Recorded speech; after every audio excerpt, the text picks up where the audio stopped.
thank the noble Baroness Lady Hayter of Kentish Town for securing this report, this debate, and I thank the International Agreements Committee for all of its work on this report. I very strongly agree with some of its conclusions and very strongly disagree with others of its conclusions. But I think when we're looking at talking about a UK-India free trade deal, we have to start with history. For the majority of the past 2 millennia, the Indian subcontinent had the largest and the richest, or one of the richest, economies in the world, representing around 30% of global GDP. Then came the East India Company and the Raj, and by 1970, India's GDP was about 2% of the global total. It has now recovered to some 10%. Now, if we look over those recent centuries, India was not an underdeveloped country, it was a country that had been underdeveloped as a process by the yoke of British dictatorship. And here I disagree with the noble Earl Sandwich. This is not some ancient history.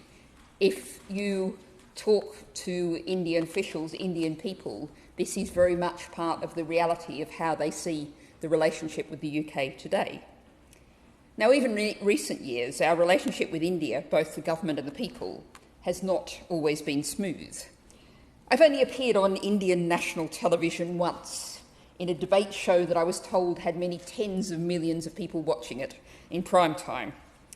This was back in 2013, when the UK was under the coalition government, and the UK planned a disgraceful £2,000 visa bond policy that was being levied in an utterly discriminatory way on visitors from India, Nigeria, Kenya, Sri Lanka, Pakistan and Bangladesh.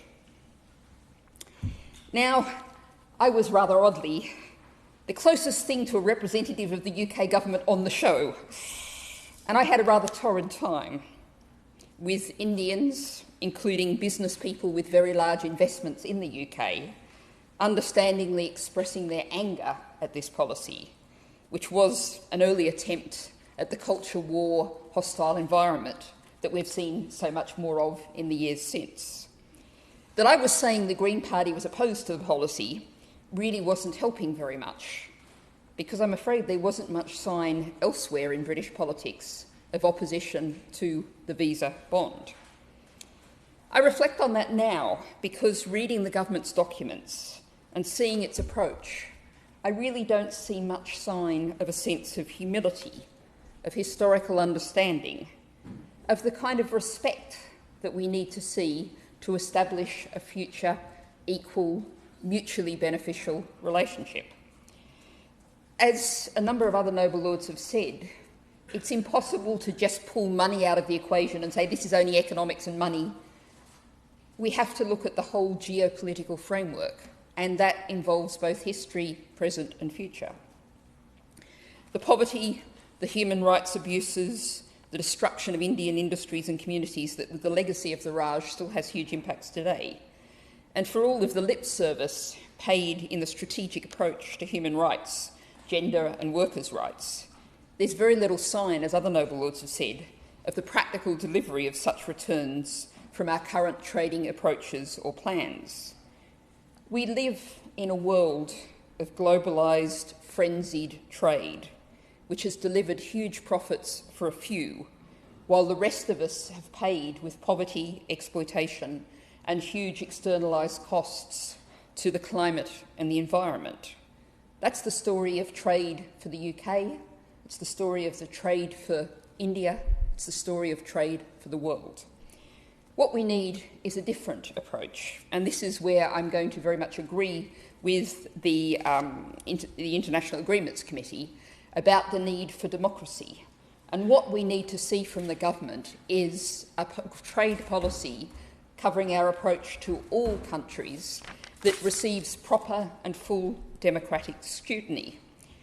As the very useful WWF briefing for this debate highlights, the lack of scrutiny of free trade agreements and our overall policy may put the government at risk of breaking their commitments under the Aarhus Convention, which means that legislation with environmental impacts should receive meaningful public consultation before it's implemented.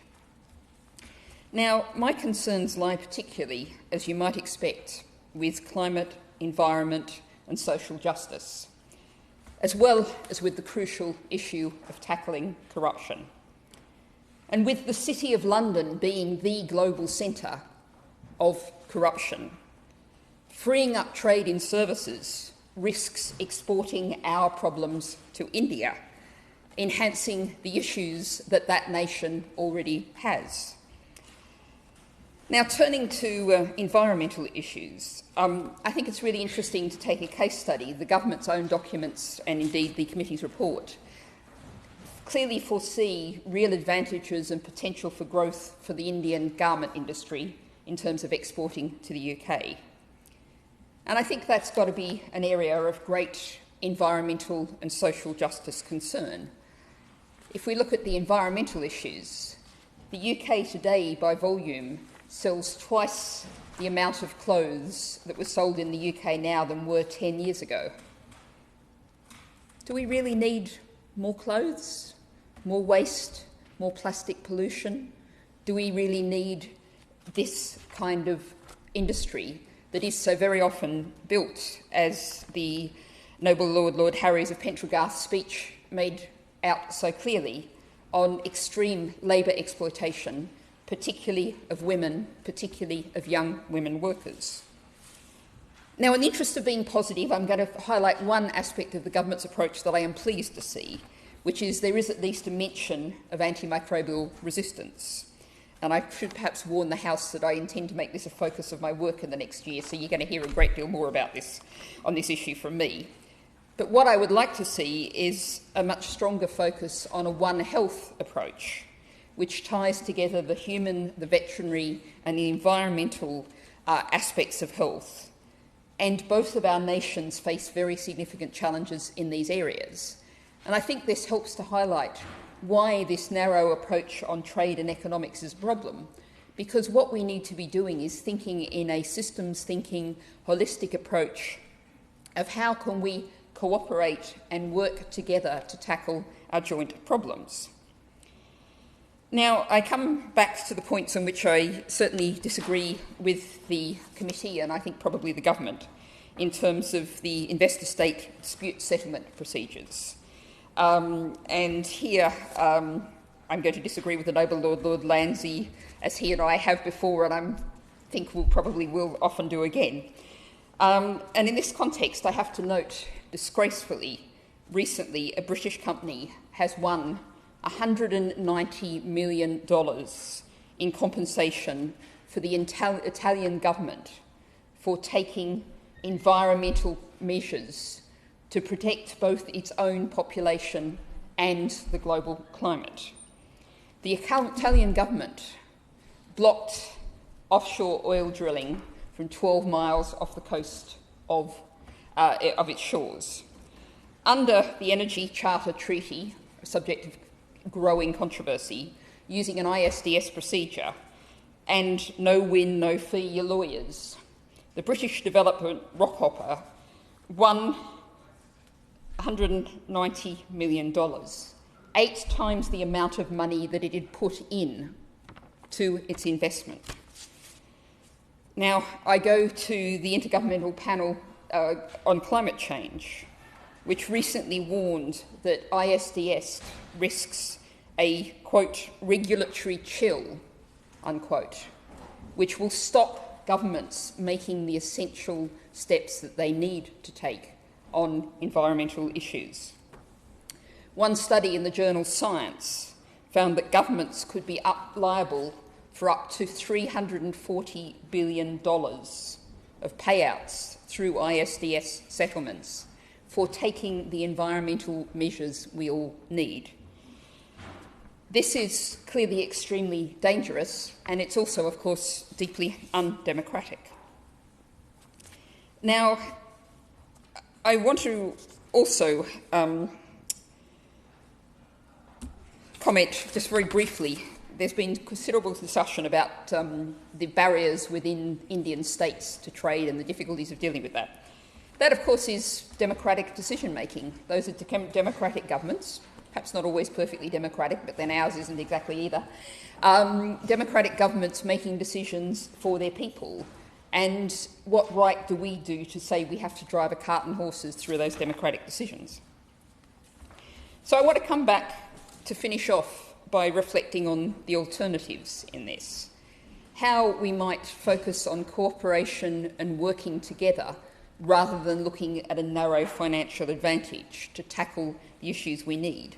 And I'm going to go back to history, because if we go back through the 20th century, it's really interesting that particularly through the work of the Institute of Plant Industry in Indahore, a great deal of understanding of the importance of soil health and the use of green and animal manures, research was carried out there, which then was transported to the Soil Association in the UK, which is now increasingly informing thoughts, science, research in the UK about the future of protecting our soils, something that the NFU and many others will acknowledge.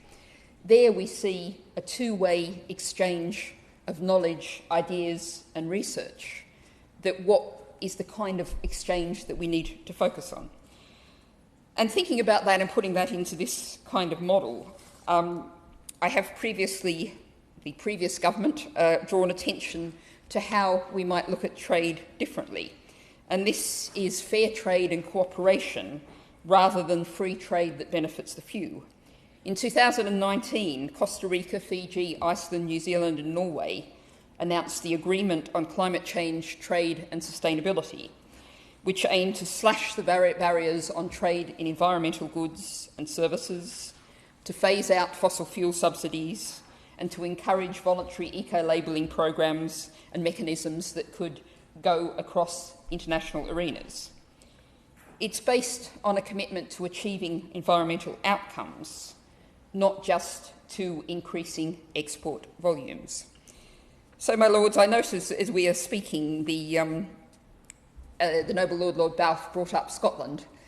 Scotland, as we speak, is now announcing what I would say looks like a pretty impressive program for government, and I'm proud of the contributions that Green ministers have made to that program.